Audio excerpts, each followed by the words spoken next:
भारत देश में अनादिकाल से आदिवासी रह रहे हैं। इन लोगों की अपनी पूजा पद्धति है, इनके अपने टोटेम हैं। देश की आज़ादी के बाद 1951 की जनगणना से ही आदिवासी धर्म कोलम हटा दिया गया।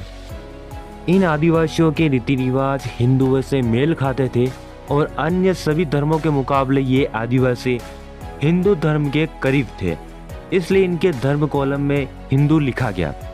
हालांकि कई जागरूक आदिवासियों ने अपना धर्म कोलम में अन्य लिखा। आदिवासियों के कई बड़े नेता राजकुमार रोत, हेमंत सोरेन, कवासी लखमा समेत कई नेताओं ने साफ साफ कहा कि वे हिंदू या अन्य किसी धर्म में नहीं आते, वे धर्म पूर्वी हैं। दरअसल जब पहली बार भारत में जनगणना हुई तो आदिवासियों के लिए अलग धर्म कोलम था। आदिवासियों की परंपराएं रीति रिवाजों को देखते हुए 1871 में आदिवासियों को अबोरिजिनस यानी मूल निवासी लिखा गया। 1881 व 1891 में भी अबोरिजिनल यानी आदिम जनजाति धर्म लिखा। 1901 और 1911 में एनिमिस्ट यानी जीववादी, 1921 में प्रिमिटिव यानी आदिम, 1931 और 1941 की जनगणना में ट्राइबल रिलीजन यानी जनजाति धर्म लिखा। इस तरह हम देखें तो 1871 से लेकर 1941 लगभग 70 सालों तक आदिवासियों का अपना धर्म कोलम था। पर 1951 में देश आज़ादी के बाद जनगणना हुई तो आदिवासी धर्म कोलम हटा दिया गया और फिर अधिकांशतः आदिवासियों का धर्म हिंदू लिखा गया। कई बार तो आदिवासियों से पूछे बगैर ही उनके धर्म कोलम में हिंदू लिखा गया।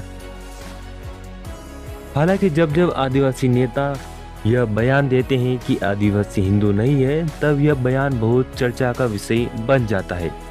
हालांकि राजनीति और धर्म साथ साथ चलते हैं। जब राजनीति किसी विशेष धर्म के प्रभाव वाली हो तब उसका प्रभाव समाज पर भी पड़ता है।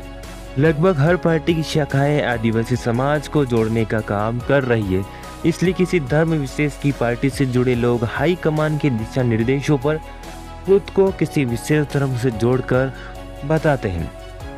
आदिवासी बहुत पहले के लोग हैं जो इस भारतीय उपमहाद्वीप में रह रहे हैं। यह लोग प्रकृति को पूजते हैं। यहाँ के आदिवासी भगवान शिव को मानते हैं। कई शोधकर्ताओं का दावा है कि भगवान शिव आदिम और द्रविड़ संस्कृति के देवता है। आदिवासी पेड़ पौधों और जीवों की पूजा करते हैं। हालांकि हिंदू धर्म में भी जीवों की पूजा होती है, पर हिंदू धर्म में गाय को विभिन्न देवी देवताओं का प्रतीक माना गया है, पर आदिवासियों में गाय को केवल गाय ही माना है।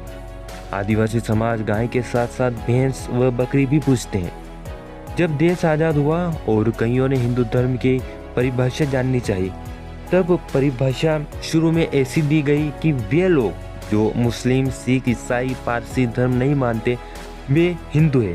पर यह परिभाषा कुछ ठीक नहीं लगी, तब पुनः परिभाषा में संशोधन कर हिंदू के साथ साथ सिख व बौद्ध, शैव धर्म, प्रार्थना समाज, आर्य समाज, इन सब को जोड़कर बने धर्म को हिंदू कहा गया। अब सिख व बौद्ध को विचार आया कि बौद्ध तो अलग धर्म है, उन्होंने खुद को अलग माना, पर फिर आम सहमति से हिंदू मैरिज एक्ट बनाया गया, जिसमें पुनः यह सभी धर्म एक नियम में आए। पर इस मैरिज एक्ट से आदिवासियों, इस्लाम, क्रिश्चियन व पारसी आदि को बाहर रखा। आदिवासियों की पूजा पद्धति अलग है, इनके शादी के नियम अलग है, इसलिए वे हिंदू मैरिज एक्ट में नहीं आते।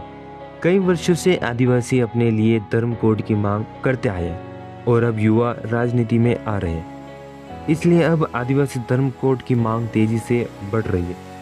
आदिवासी समाज अपनी आदिम संस्कृति की तरफ लौट रहा है। सुप्रीम कोर्ट की 2011 के जजमेंट अनुसार आदिवासियों पर हिंदू मैरिज एक्ट लागू नहीं होता। वहीं जयपाल सिंह मुंडा ने भी खुद को हिंदू नहीं माना।